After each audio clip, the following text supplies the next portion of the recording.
إلى القابضين على الجمر في كل مكان، إلى الذين ينسجون فجر العزة والحرية من ظلام القهر والطغيان، إلى دماء سالت وآهات تعالت في طريق الجهاد والإيمان، نبعث إليكم رياح النصر.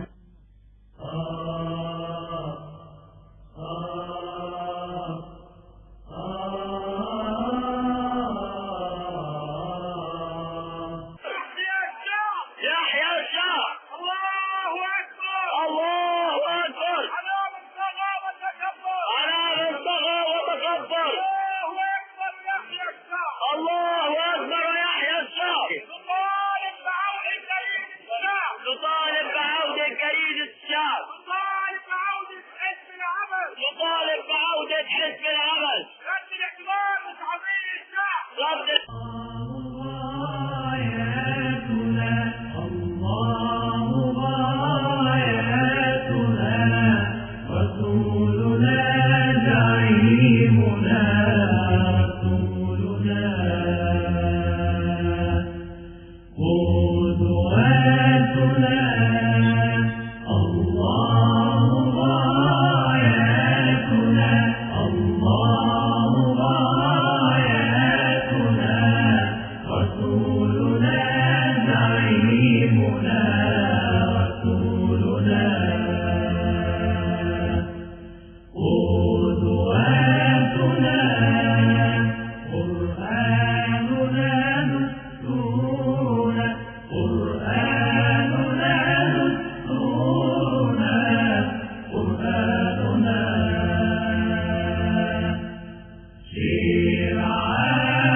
مين الحزب اللي ينزل الانتخابات ومين اللي ما ينزلش؟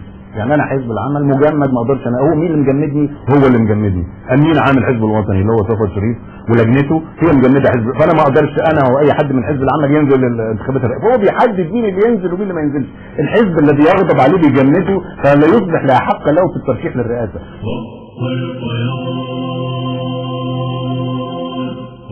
والقيود